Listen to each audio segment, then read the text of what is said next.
kupinda mukati meguta reHarare yevagari vemumwe vari kuchema vachiti kuti tikwanise kupedza mwedzi tichienda kubasa zvakutonetsa. Tiri kugona kuti mari yatinobhadhara kumakombi inogona kutowanda kudarika mari yatinotambira kubasa. Asi chikonzero kubva musi waFriday kusvika nhasi chandakabata panguva ino vane zvimwe zvavari kutaura nokuti ndakazokwanisa kutaura nevamwe vanhu vanove varidzi vemakombi vachiti ndiyo advantage yakutorwa nevamwe vane makombi kusanganisira bla bla bla bla bla bla bla zvandichauya navo zvebaba ndotsudzura here musikuru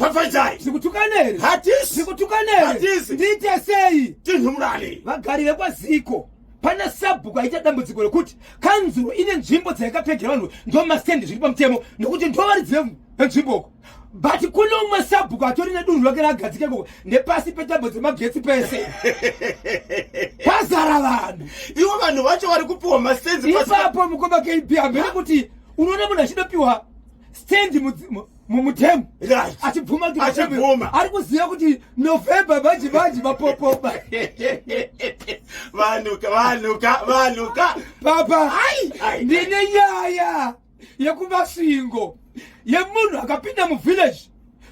mwana wake akaroorwa ndokubva atizira pane imwe nzvimbo ari ikoko mwana haana kurara ndokubva arohwa nezvinhu. Kana richite zvinhu munozviziva kumamisha uko kuti kana richite zvinhu mwana kutaka kupopa mafuro mwana kwakuda ropa munhu nemunzeve baba vakanotora mwana wavo kunyange asati abvisirwa mari vakatoona kuti ndikamirira zvokuti mukwasha mwana anogona kufa. Vachibva vasvika vakatora mwana wavo ndokunomurapisa ndokubva vadzoka vakakumbira sabhuku. Ndiri kukumbirawo sabhuku ndipounganawo nevana venyu vemuno handisi mugari wemuno but ndafanira nemunhu wemuno nokuti ndiri mwana wemuZimbabwe uyezve mwana wangu aroorwa muno saka ndiri munhu wemuno. Ndokubva ati pamusangano wasabhuku sabhuku ashedzera musangano ndiri kukumbira kuti kana uchiziva kuti une mabasa eusiku imbobudaiwo muno